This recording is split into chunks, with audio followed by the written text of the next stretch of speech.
If you have followed the rules but feel unsatisfied with where that's gotten you, this podcast is for you. We'll help you learn how to reach your goals through creativity, intuition, and flow. Welcome to the Flow into Authenticity podcast.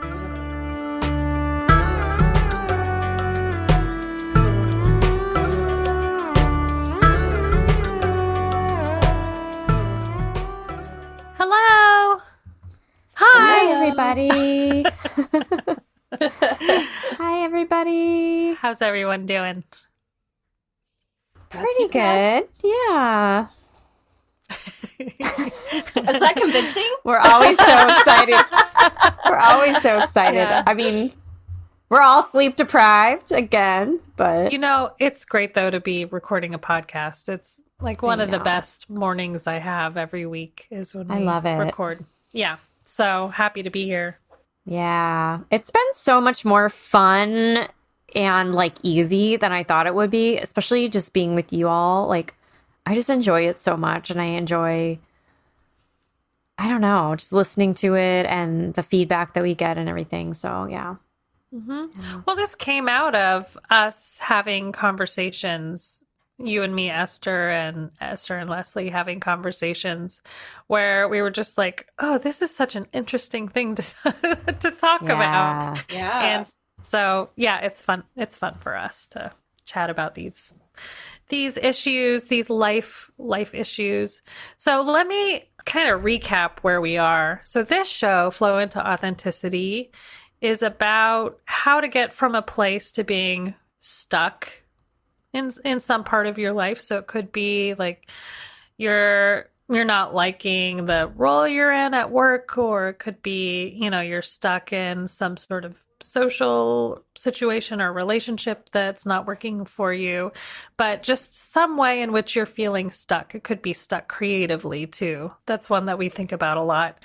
And we're just talking about lots of parts of a process that could help you get from that stuck place to a place where you feel like you're living a more authentic life. You're more at peace. What you're doing is more meaningful to you. Maybe you feel like you're more connected to yourself. You're able to express more of yourself.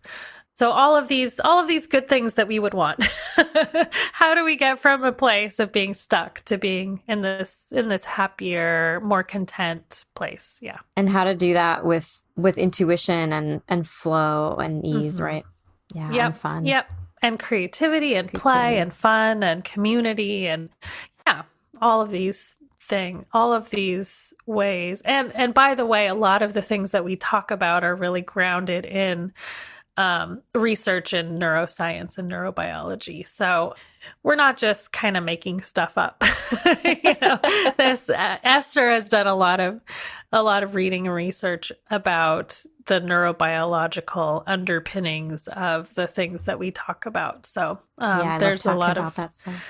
Yeah, a lot of good grounding there.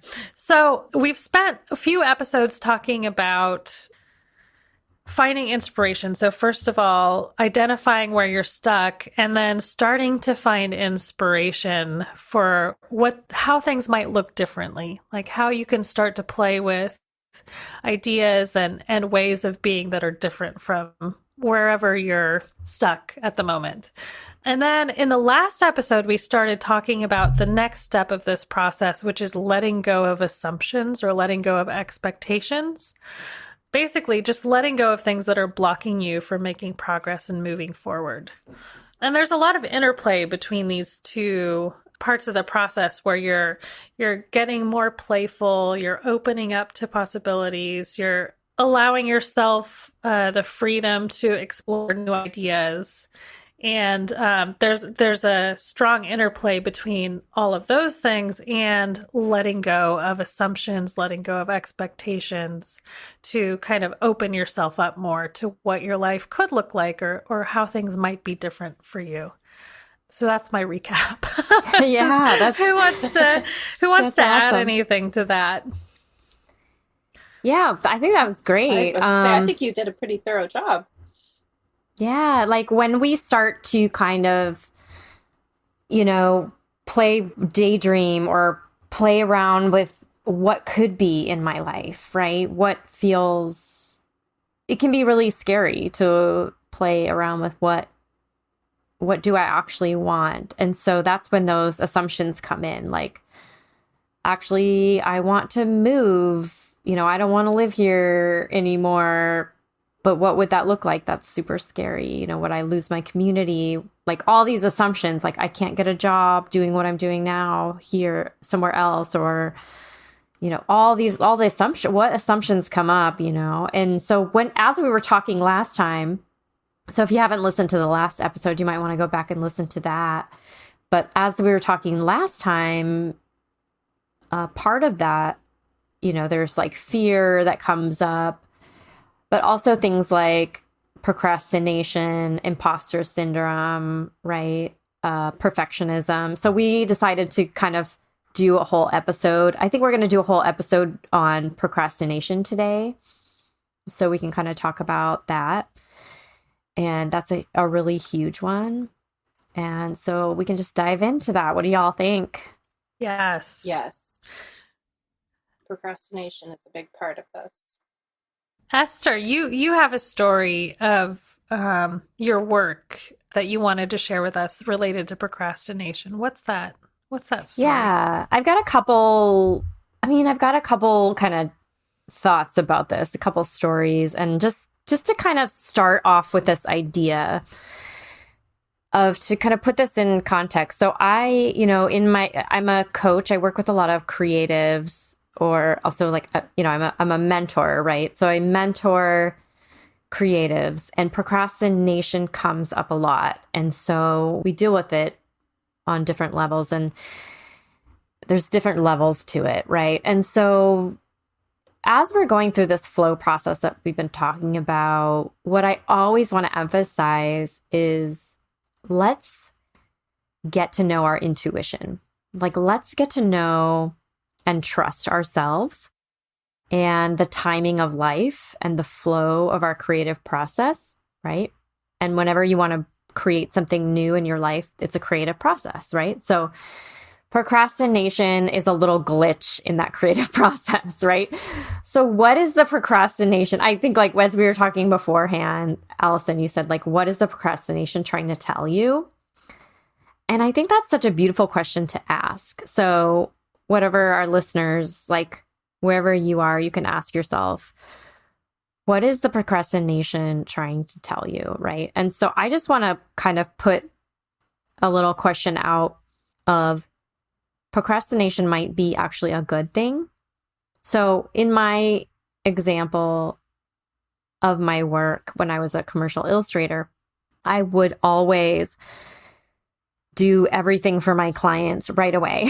Like, I would stress myself out so much and like try to do everything early, on time, but early, just get everything done so that I could like kind of quell my anxiety. But it didn't leave any room for creativity, right? So it's kind of like the process that we're talking about is like, we're trying to get to the end goal too fast and not leaving room for a little bit of procrastination to gather more information, right? So my ideas were not as great as they could be, or as unique as they could be, because I was kind of following a formula a lot of times, which sometimes was okay. But if you really want to create something unique, you have to give yourself a little bit of time. So now I schedule procrastination into my flow, which might, but like, I have ADHD, right? I was just recently diagnosed, and I know that one of my biggest things is that I get hyper focused. So actually, most of my creative process, this might sound weird to people, and I know that I actually have like an opposite problem to most people who might struggle with procrastination, but I actually have to schedule or create in my creative flow things that take me out of hyper focus, right? So a little bit of procrastination. So just to give you an example of this, one of my mentees, she was like, in my mentee program, she was like working on this project. She's like, I don't know why I'm procrastinating on this. I don't know why. And she just kept procrastinating. She's like, I really want to do this, you know? And all of a sudden, one day, when she was kind of letting herself dream, she came up with this whole new exciting idea that she was actually really excited about. She had told herself that she wanted to do this other idea, but actually she was procrastinating because she was not excited about that idea. She wasn't inspired. Yeah. So her procrastination was telling her to actually get into that open mode, get into that first finding inspiration stage. So as we were talking about finding inspiration, procrastination can be that finding inspiration stage. So I just wanted to like put that in the beginning, just as a little note of like procrastination could actually be a good thing. So like, let's listen to ourselves, listen to our intuition, listen to our procrastination. But yeah, it does also come from fear, right? So let's get into that, how it can actually block us from getting to where we want to go. Right. So I know Leslie has a good story about this. Where are you procrastinating right now, Leslie? I am living in procrastination right now. I feel like specifically there's a new publication coming out, and one of the people that's a part of it reached out and was like, I would really like to see you submit to this. And so it got me really excited. And so I've been trying to figure out what I might like to submit to that. And it's just all this stuff is kind of tumbling around in my brain, and I have a little bit of an idea. But because life is life, right? I'm being pulled in, 25 other different directions. And so I don't feel like I have the time and the space to give what I feel like I need to give to this to be able to start really creating a submission. And so I've been sort of frustrated, and at the end of each day, I'm like, I didn't get any time for it again, So it's just it's a frustrating cycle, I think, that I'm stuck in with procrastination right now. Why? So you think you're procrastinating because you don't have enough time or kind of mental space to dig into it? Yeah, because I just think all the other things that are going on in my life right now are just sort of depleting my energy. And I have this assumption that I need a big block of time and like no distractions. I need to be hunkered down so I can just really focus on this. Is that true? Do you think that assumption is true? Going back to what we talked about last week. No. Yeah, that's why this is so interesting and so perfect that we're talking about procrastination today. Because it's not true. Because when I think about anything that I've written and submitted, it doesn't ever come out like that. It's always like, I wrote for 20 minutes, or, I did this one thing and then I went back to it. And, it's never, I'm not a person that generally has 5 hours to just sit down and write. I just don't have a life that's like that right now. So yeah, it never turns out that way. So I don't know why I'm expecting that for this. Why do you think, that's interesting. Why do you think your brain is telling you that? Well, for me, as we talked about earlier, that procrastination and perfectionism kind of go hand in hand. So for me, I think it's the perfectionism piece that I believe that in order to craft this piece of work that would be worthy of submitting, I have to do it this very certain way. Yeah. And so, there's a couple things here that I want to touch on. First is like what you just said, the tie into perfectionism. That ties into a lot of times people just try to work with the kind of top level of the procrastination, just do it, just sit your butt in the chair and do it, whatever.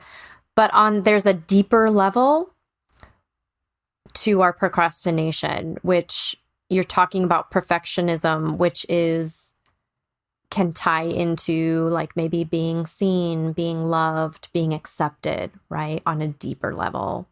So there's a deeper need or belief there, right? So attending to that, I think, is something that we can pay attention to, you know? So I think that a lot of the perfectionism and how I work with my clients is doing a lot of that deeper work can really help. And then secondly, I work with my clients in recognizing that the creative process is a process, right? And so a lot of times our brain will tell us, okay, well, in order to create this, it has to look like this, right? Like you said, it has to look like this, right? This amount of time in my studio or in my space or in my closet, writing, right, by myself.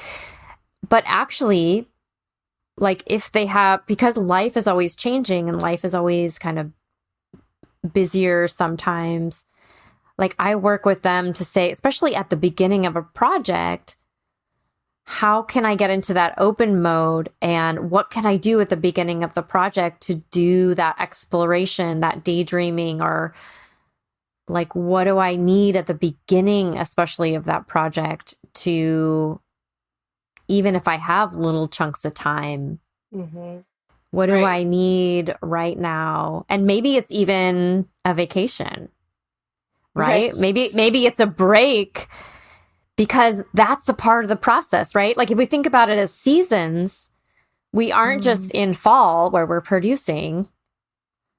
We have to have winter where we're like resting. So, right? And it's a part of it. Yeah. So tell us about. Well, yeah, I think it's really true, right? So it like what you're saying, you know, I need to get to a place where I'm not just being outcome focused. Yeah. That I want, this is supposed to be fun and the process is fun. I love writing and that's fun, right? You know, like sometimes it's painful, but even still, right? It's supposed to be fun. So I have to like tell my brain like, oh no, we're just going to have fun. And so, you know, I've had all these different things pulling me in so many different directions these past couple of weeks, and I haven't felt well and all these things. And so, you know, I've been trying to fit all this stuff in, and then really what I want to do is just get to this weekend because we're going away this weekend. Yeah. And so I think my brain has just been like, just chill out, like get to this, you know, like I think obviously my intuition, you know, my body knows your body knows chill out, you know, it needs time to just let go. And then like you're saying, I love the way that you frame procrastination as a way to, you know, be open to creativity. Because I think that's exactly it, right? Like I'll just stop focusing so much on the noise that's, you know, tumbling around. I have all these ideas and, you know, telling myself you didn't do it again, you know, that narrative. Instead, just lean into what I need, which is some rest and like restorative time. Yeah. Yeah. I was dying laughing because you were like, I need to have fun. What were you saying? I need to have fun. I need to have fun. Prescriptive, right? Oh yeah, this is supposed to be, you know. Yeah, because I'm very much. I know Esther and I are similar in that way, right? Like, and the way that you're saying, like, you build in time for procrastination. Like, even there's some kind of logical element to it, but it's not. You know, it's just We've talked about this before. Have to, like, line it up that way for whatever reason. Yeah, we've talked about this before, how we're not the type of people who can just tell ourselves to sit down and do the thing. We actually have to go through this process of going with the flow in a way, I guess, you know, right? Mm-hmm. Yeah. Yeah. Resting, because I think, and a lot of it is our bodies, you know. I went through that this week too, where I think I'm going through a lot of grief, a lot of change, and my body's just like, nope, you know, and I really want to do all the things. And yesterday I was like, I got to go to the park, Yeah. That's what I got to do. And it's hard to honor that because it's hard. Again, we're still undoing all this conditioning of productivity and shoulds and all this stuff. And but you know what? After I did that, and it happens every time, like almost every time and I call it my office, like the park, because when I do that, you get into that default network. I have all these like coincidences that happen when I go to that park, and I get like open, and I like, oh my gosh, it's crazy. It's like really wild. And then when I come back, I feel amazing. And I had like this client session, and it was so good. And I felt really great. And Tony was like, you need to do that whenever you feel like you need to. And I was like, thank you. Yeah, because it's like you trusted yourself, right? Right. You listened, so that's, you trusted that was the right thing to do. And so I'm going to lean into this and not worry about this project and go on my vacation and just relax. And trust that that's what I need to do. Because, I mean, it's been proven that our brains need time to synthesize information. It's just a part. But our culture has told us that we always need to be productive. And it's gotten so much worse. It's gotten so much worse with smartphones and computers and all the screens and everything trying to vie for our attention. Right. Yeah. I noticed for myself, I don't have that consolidation time. Yeah. Like it used to be that whenever I would drive home from work, I would call my mom or I would call my best friend, and we would just talk about what happened that day. And I felt like my memory was a lot better back then because I had that time to consolidate and synthesize and reflect. And now it's just like go all the time. And so I'm always forgetting stuff. Like I feel like I can't think as deeply as I used to. Exactly. Don't feel as connected to people, and it's this culture and how our technology is training us to behave. Yeah, right, exactly. How do we get out of that? Right. Well, I guess we walk to the park. That's a great way. You have to maybe be more intentional, right? Mindful, mindfulness, creating that space. Yeah, and creating space to connect with people. I'm the worst at this. Like I get to my office, I sit down in my chair, and then like 7 hours later, I get up and go. It's like, I don't really have to go to the bathroom. I'm out of water, but I can let it slide for another hour or two while I get this email out, while I get this done. But a couple times in the last week or so, I've gotten up and I've said, you know what? I'm just going to walk around my building and try and bump into people. And I've done this a couple times, and I've bumped into people and learned information that was really useful for me to know about. Yes. This is what I'm saying. It's like, this is what happens when we get into flow, when we trust that it seems counterintuitive to take those breaks, those little procrastination breaks. And I love what you're saying, like, trust your body. Like, we have to start to begin to listen to our interoception, like how our body feels, like what even those suggestions that like, I have to go to the bathroom, we ignore those because we're dominating our body. We've been taught by this dominating culture that we have to dominate for production purposes, right? And so when we listen, that's why like this whole process is about listening to ourselves, starting with those little things like listening to, do I need to take a walk? Do I need to take a break? So, what is that need? What is that procrastination kind of telling you? It's kind of, there's an analogy here with climate change. Like, sure, we can ignore that our climate is changing and not do anything about it, but it's going to hit us like a ton of bricks. The shit's going to hit the fan. The same thing happens when we ignore those signals from ourselves. We get to a point where we just we become broken and totally burnt out and totally ineffective if we don't listen to those signs and start to respond to them. Yeah. Yeah. That's very true. What are some other ways that so there's kind of like that. Okay. So I think we've been kind of talking about procrastination as a good thing. But what about procrastination as like a negative, or like if fear kind of keeps you from procrastination? Do you have an Keeps you example? from procrastination, or keeps Yeah, you like, procrastinating? well, oh, sorry. Yes, Yeah, keeps you're you right. procrastinating. Keeps you procrastinating.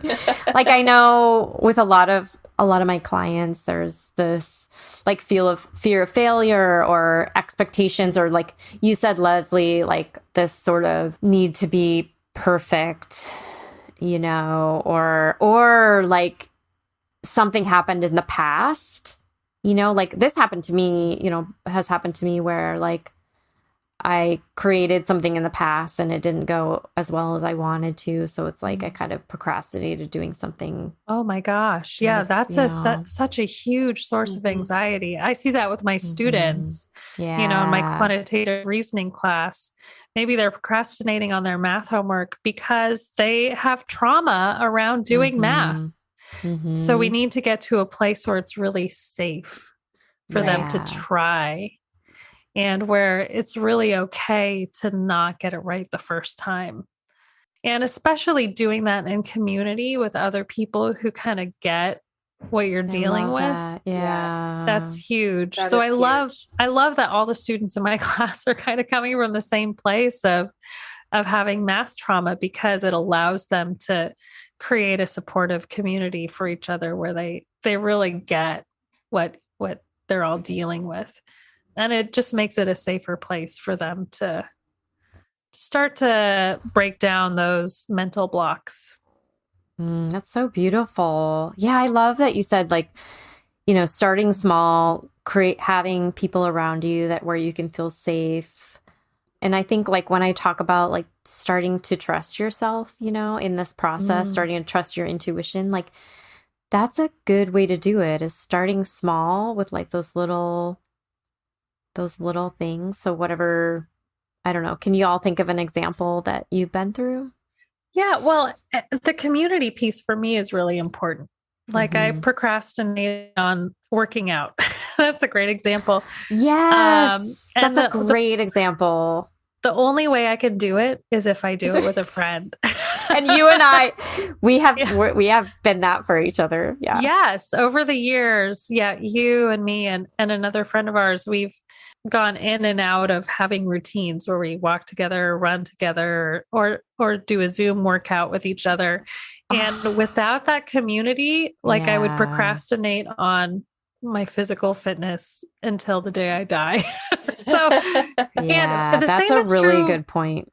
The same is true for writing for me. I have a really hard time just sitting down and writing. But if I make a date with a friend where we're going to sit next to each other in a room and we're both going to write, then that makes a huge difference in how much I get done. Yeah. That's so true. I love that we're pulling out this part about finding a community that you feel safe in to explore that a little bit, test the waters, because I think, and Esther, what you're talking about with fear of like, maybe it didn't go so well the last time you did something. And so your brain is really stuck like, nope, we're going to protect you. We're not going to do that again.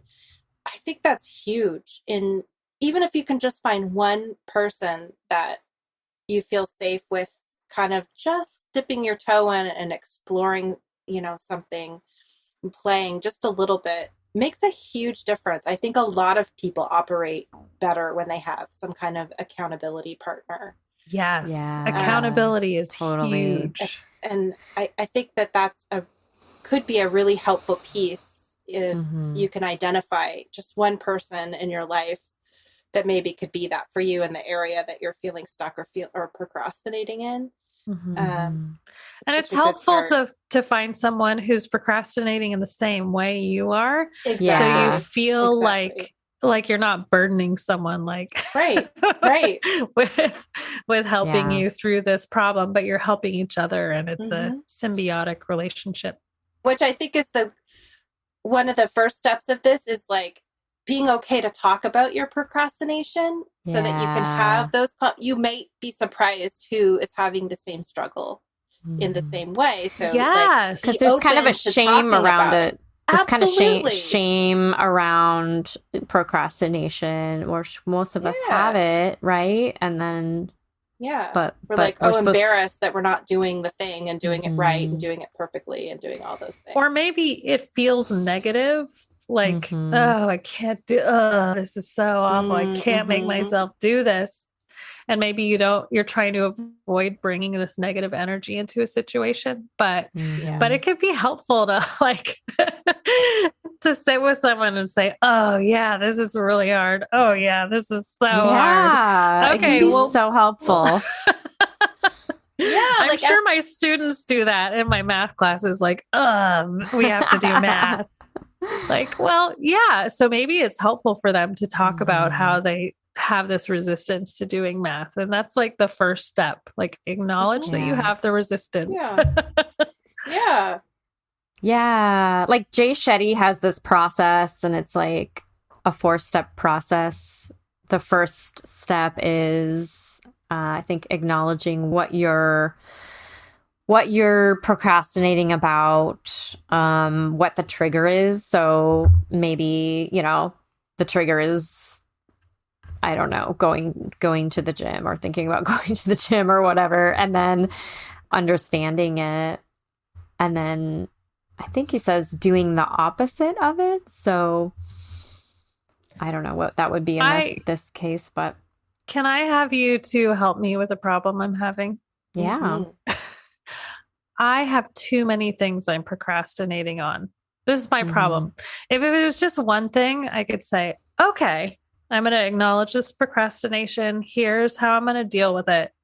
But when you have 6 or 8 or 10 things you're procrastinating on, what do you do with that? Yeah, I think what I would say is probably get clear on what the priority is. Like, so a question for you, are these things that you feel like you have to do? Are they things that you want to do? What are the things? So that's a really great question, because one of them that's top of mind is something that I want to do. Oh. Does that make sense? Like, I used to be really excited about it. I'm really excited about the possibility of it in the future, it having been done. But I want to do it because I know that it's an exciting idea. I know that when the work is done, it's going to be so cool, but I'm just like really stuck in the middle and I'm not excited about it. But at the same time, I want to prioritize it. Yeah. Usually for me, when I feel that way about a project, because I am so, in the past, I have been so like jumping on things, I kind of set those things aside and I kind of sit on them for a while and see what comes up, see if the excitement comes up, or, ask. I think we've talked before about asking our intuition a question, asking our default mode a question, a curiosity question, like what, like, why am I not excited about this? Or what would be the next step in this for me? Or so what is the thing that you're most excited about with all these things? For this project? For all of the things I'm procrastinating on. I guess I'm most excited about, so I'm working on 3 book projects. I guess I'm most excited about the one that's almost done because it's almost done. Yeah. Yeah. And I guess that's really exciting because I feel like once that is off my plate, it'll open up a little bit more mental space. Yeah. So yeah, maybe prioritize the things that are near the end of the process. Yeah. Yeah. Open up some space for other things, and then don't add new things. Damn it. Yeah. I'm so bad at that. I'm so bad. I think that's so interesting, kind of what you're saying, Esther. It sounds like when you're in that space of having lots of different things that you're competing or you're procrastinating on, it's sort of that you need to step back for a minute and do like a little interrogation. Yeah. Well, connect to your intuition. Yeah. Yeah, exactly. Because it sounds like, like, it's the whole idea of trusting yourself that, okay, you want it, but you aren't right now. So maybe there's a reason for that. Yeah. Like there's something that's coming that's going to come up for you that will make that.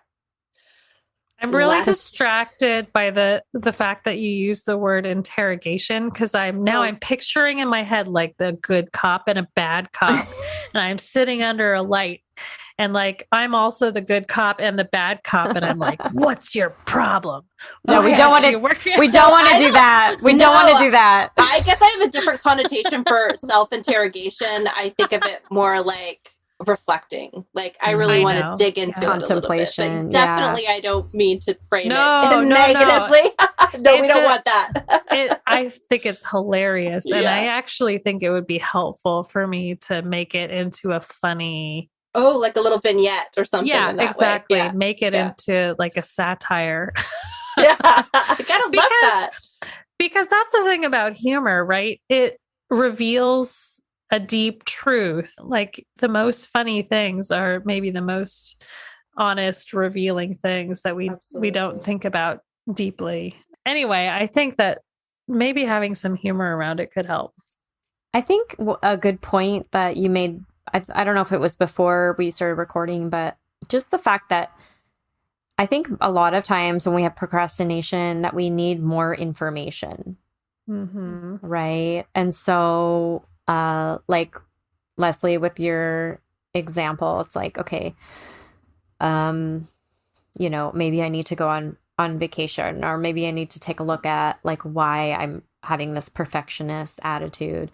But like a lot of times when my clients come to me, it's like, they are procrastinating because something is sort of vague.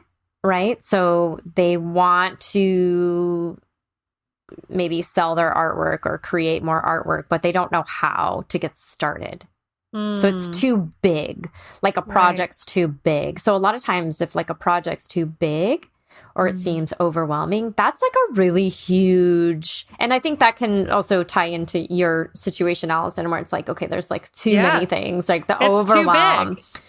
Right. So we need more information. Like we could need more information. So this ties into kind of Jay Shetty's, I'll link that Jay Shetty's little process. I won't go through it all, but basically he's kind of saying like, pick out why you're procrastinating. So like if I wanted to work on a project, but it seemed too big, or I didn't know how to start. What I do a lot of times with my clients, it's so helpful, is just like break down, okay, what is, like you, Allison, what is the priority? What do I actually want to work on? So like the client I was working with yesterday, she's got 3 things, right? And part of her saying, well, this is the logical one because everybody likes this artwork, right? This is what I feel like I should be doing. Mm-hmm. And then this one I have been doing for a long time. So it's like really good. But the more I kind of pried it out of her, it was like, okay, but this one is like what I'm really excited about and I'm like prepped for. So like, and then we breaking down, like, what are you excited about? Where's that energy? And then breaking it down to smaller steps, right? So let's do this, let's do this, let's do that 4% that we talk about, those small steps. Yeah.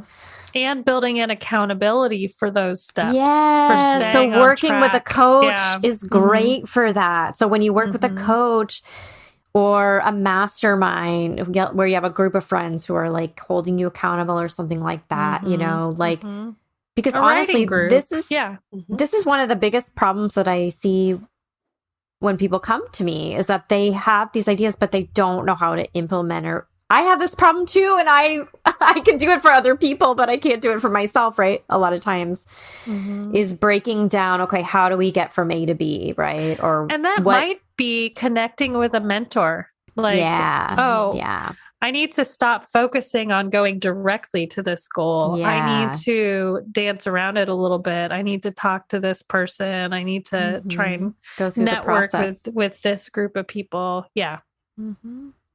So true. Yeah. So sometimes we get stuck because we're trying to get from point A to point B in 2 straight straight, like too direct a path. Yes.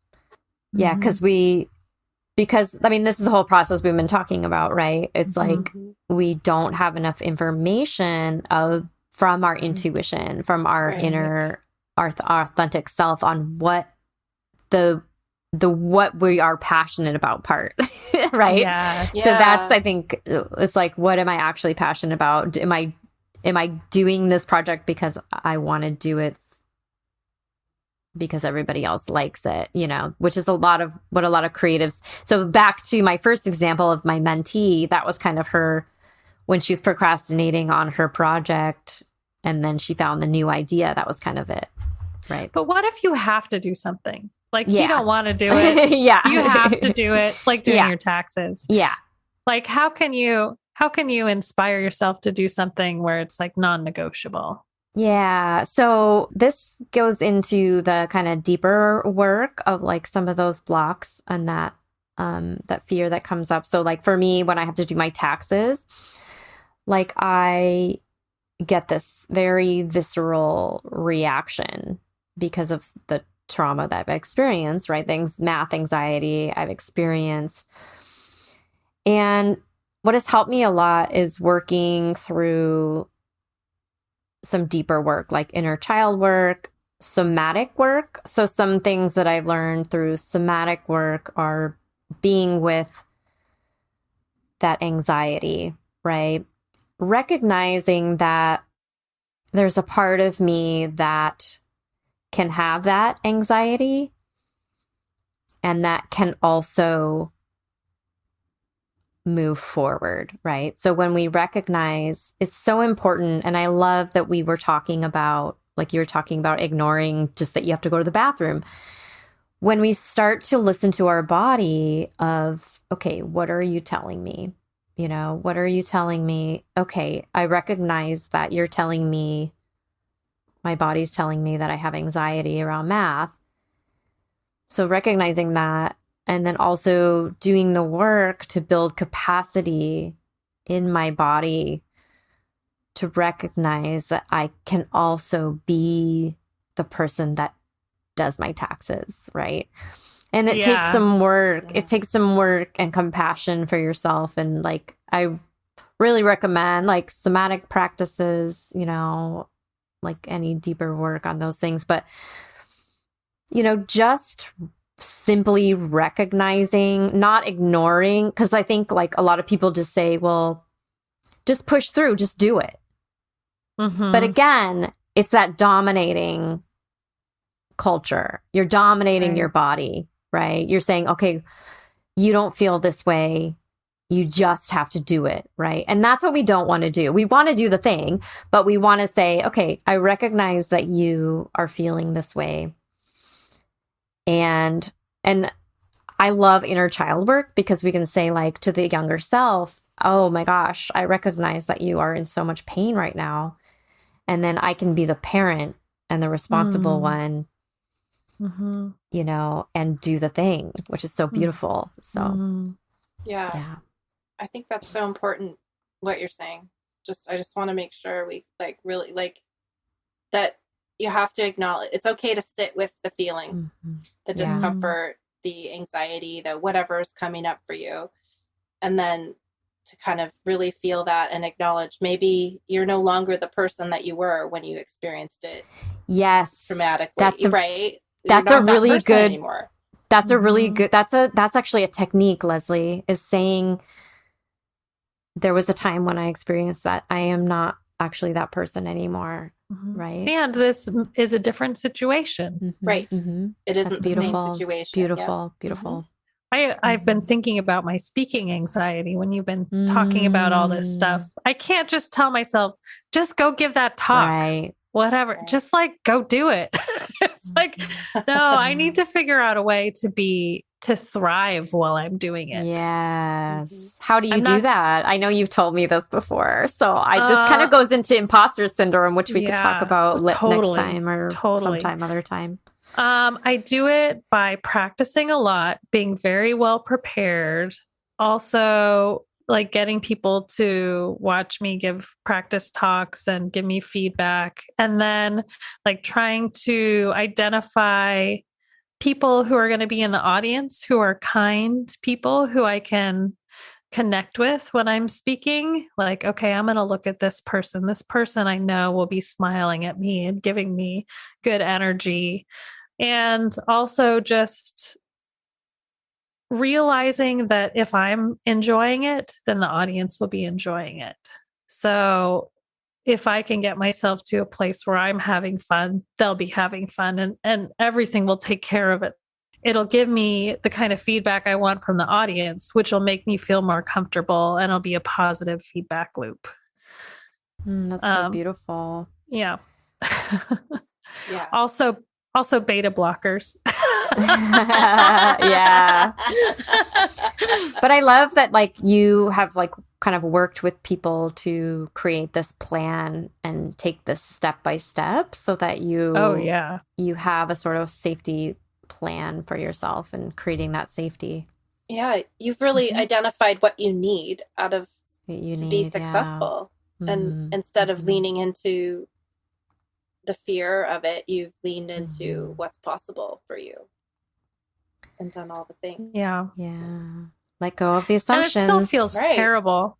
It's still, I still get like low grade nauseous for a month or two before I have to give a big talk. And it's like kind of always there. And I'm still trying to figure out how to get rid of that. Well, part of it is like, I need to not focus on it. Yeah. I think that's an interesting point because you're not a different person. Yeah. You know, we're the same, we're who we are. It's just that you know how to have a different relationship with that fear. You know, you've changed your relationship with it because you have other ways to get through it instead of letting it prevent you from moving forward and having a new experience with it so you can create a different relationship with it. Yeah, that's beautiful. Right. It would be so easy to just say, well, I'm not going to give talks. Like, right. I just, you know, that's not my thing. But then I would miss out on so many opportunities. I love this distinction between intuition and fear, right? It's like, okay, there's a time when our intuition is leading us to not to actually procrastinate for a bit, right? To not do the thing. And then there's times when we actually want to do the, you know, our intuition is leading us to do that, but our fear could keep us from doing it, right? And so knowing like within us the distinction of that is so cool. I love that. Yeah. And maybe we finish with that. What do you all think? Yeah. Do we want to talk about let's talk about the 4%. Can you talk about this, Esther? Yeah, I was going to say, Esther, do you want to talk about it? Or I you're can do queued it. up. Yeah. Well, I could do it because I think we talked about it earlier. Esther mentioned Jay Shetty's framework around this. And the 4% for you this week would be to identify where are you procrastinating, why are you procrastinating, and then do the opposite. And as we were talking about procrastination before we jumped on here today, in my example about submitting this piece, so why am I procrastinating or where am I procrastinating? It's around this piece, right? Trying to create this piece to submit soon. And why am I procrastinating? Well, because it feels sort of nebulous at this point, and I don't have a clear idea. So I feel like I need a lot of time that I don't have in my life to do it. I feel like I'm pulled in too many different directions. So the opposite, instead of sitting down and hunkering down to write, I'm just going to go on vacation and kind of be open, you know, as Esther was saying, get into open mode and be open to some creativity kind of inspiration and inspiration funneling through me. Yeah. And I think like as you're doing that, the opposite could be clarity. Yes. Like I think that what I think is happening is that because you have so much going on that your brain cannot find clarity. So the opposite of nebulous is clarity. but your brain can't find it. So your intuition is like, go on vacation, right? Right. Does that make sense? Yeah. Take out the noise. Yeah. Just go. Yeah. Do some restorative stuff. So you could be, oh, I need to find clarity, but you don't have the brain space for that. So there's this whole like listening to ourself involved. Yeah. So that I love that. And I'll link that. I'll put that link in the show notes to his little article about procrastination.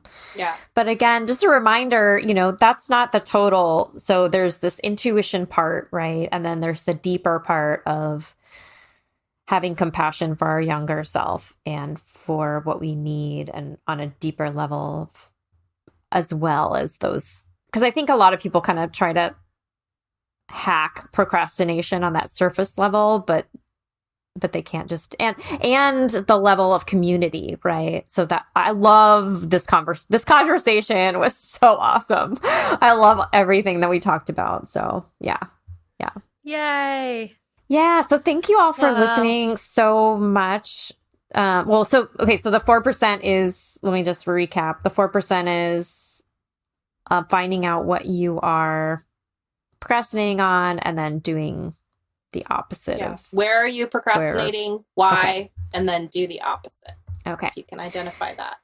So thank you all for listening. Just a reminder, if you are feeling stuck, I do have a freebie that you all can find on my website, flowintoauthenticity.com, or by visiting my Instagram, Esther Loopstra Art.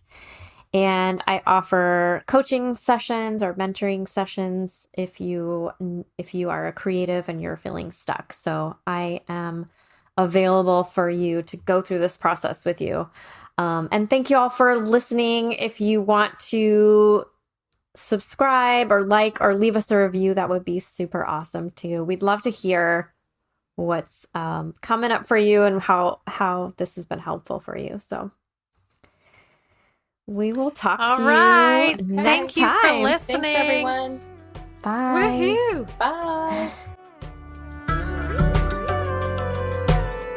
Flow into Authenticity is hosted by Esther Loopstra, Leslie Blumenstein, and me, Allison Henrich.